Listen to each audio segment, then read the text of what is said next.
إن الحمد لله نحمده ونستعينه ونستغفره ونؤمن به ونتوكل عليه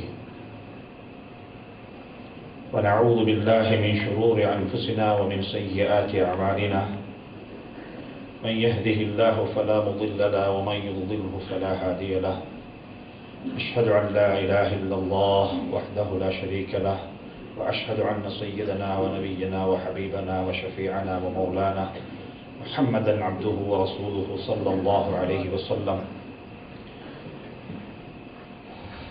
கண்ணியத்துக்கும் மரியாதைக்கும் உரிய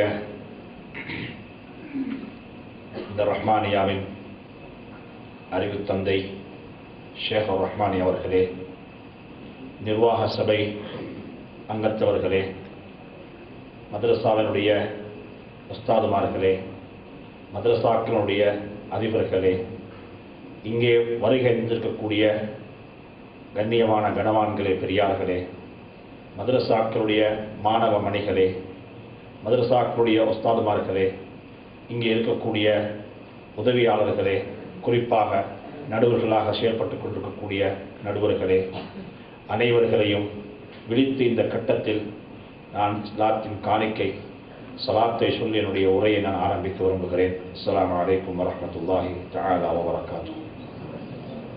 உண்மையிலேயே இந்த நேரம் இஸ்திக்ஃபாருடைய நேரமாக இருக்கிறது. வபில் அஸ்ஹாரிஹும் யஸ்தக்ஃபிரூன். இந்த சபையும் இஸ்திக்ஃபார் செய்ய வேண்டிய ஒரு கட்டத்துக்கு தான் சபையும் இருந்து கொண்டிருக்கிறது. அன்பான சகோதரர்களே, அல்லாஹ் சுப்ஹானஹு வ தஆலா யாரை நற்பணிக்கு நாடுகிறானோ அவர்களை கொண்டு அல்லாஹ் சுப்ஹானஹு வ தஆலா நல்ல பணியை வாங்கிக் கொண்டே இருக்கிறான். அதற்கு இஸ்லாமிய உலகத்தின் சரித்திரம் சான்றாக இருந்து கொண்டிருக்கிறது. அல்லாஹ் சுப்ஹானஹு வ தஆலா வஹ்ஷியை கொண்டும் அவனுடைய தீனுக்கு வேலை வாங்கியிருக்கிறான். அல்லாஹ் சுப்ஹானஹு வ தஆலா அபூ ஜஹலுடைய மகன் இக்ரிமாவை கொண்டும் அல்லாஹ் தீனுடைய வேலை அவனுடைய தீனுக்கு வாங்கியிருக்கிறான். இப்படியாக பட்டியலிட்டு கொண்டு போனால் உலகத்தில் எந்த குடும்பத்தில் எந்த மனிதர்களுக்கு இவர்களுக்கு தீன் கிடைக்க மாட்டாதென்றெல்லாம் மக்கள் கனவு கொண்டிருந்தார்களோ அப்படிப்பட்ட மக்களை எல்லாம் நாதாக்களாக வலிமார்களாக அல்லாஹ் மௌத்தாக்கி இருக்கிறான். அப்படிப்பட்ட அல்லாஹ் ஒருவன் தான் நம்முடைய ரப்பாக இருந்து நம்மை கபூல் செய்திருக்கிறான், நம்மிடத்தில் வேலை வாங்கிக் கொண்டிருக்கிறான். ஆக அப்படிப்பட்ட ஒரு நினைவை அல்லாஹ் யாரை நாடுகிறானோ, அல்லாஹ் யாரை விரும்புகிறானோ அவர்களை கொண்டு இந்த வேலையை வாங்குகிறான், அவர்களை கொண்டு இந்த வேலையை சாதிக்கிறான் என்ற ஒரு உன்னதமான ஒரு யதார்த்தத்தை உள்ளத்தில் வைத்துக் கொண்டு, அன்பான சகோதரர்களை, பெரியார்களே, எந்த மதரசாவில் என்னுடைய கல்வியை நான் ஆரம்பித்தேனோ 1982ஆம் ஆண்டு ஒரு நாள் பொழுது பகல் சாப்பாட்டு நேரத்தில் என்னுடைய அன்பு தந்தை என்னை அழைத்துக் கொண்டு வந்து இந்த மதரசாவினுடைய அதிபர் ஷேக் ரஹ்மானியிடம் ஒப்படைத்த நாள் எனக்கு இப்பொழுதும் ஞாபகத்தில் இருக்கிறது. அன்று முதல் எங்களை மாணவர்களாக பார்க்கவில்லை. ஹதரத் அவர்கள் குறிப்பிட்டது போல தந்தையாக நின்று குழந்தைகளாகத்தான் பார்த்திருக்கிறார்கள். ஒரு சில கட்டங்களில் எங்களை தண்டித்தாலும் மாலை பொழுதில் அந்த தண்டனை எதை சுட்டிக்காட்ட வந்தால் எனக்கு ஒரு வாழைப்பழம் கிடைக்கும் என்ற உறுதியைத்தான் அது சொல்லித்தரும். பாடத்தில் பாசறையில் ஒரு தவறு செய்துவிட்டு ஒரு அடி வாங்கினாலும் மாலை நேரத்தில் அசருடைய தொழுகைக்கு பிறகு எங்களுக்கு ஒரு அழைப்பு வரும். அந்த அடிக்கு பகரமாக ஒரு வாழைப்பழம் கொடுத்து எங்களை கௌரவித்தார்கள், எங்களுக்கு அளவு சொல்லி தந்தார்கள், எங்களை கண்ணியப்படுத்தினார்கள்.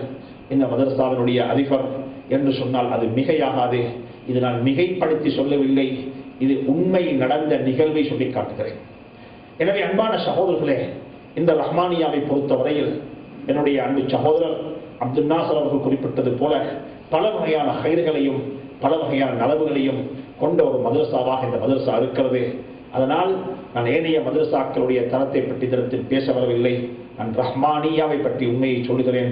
ரஹ்மானியாவை பொறுத்தவரையில் இந்த நேரத்தில், இந்த ரமதானுடைய மாதத்தில் ஜப்பான் நாட்டில் மட்டும் இந்த ரஹ்மானிகளில் சுமார் 4 ரஹ்மானிகள் கடமை புரிந்து கொண்டிருக்கிறார்கள். எங்களுக்கு தெரியும், லண்டனை எடுத்துக்கொண்டால் அங்கே இலங்கையர்களுக்கு ஒரு பள்ளிவாசல் இருக்கிறது.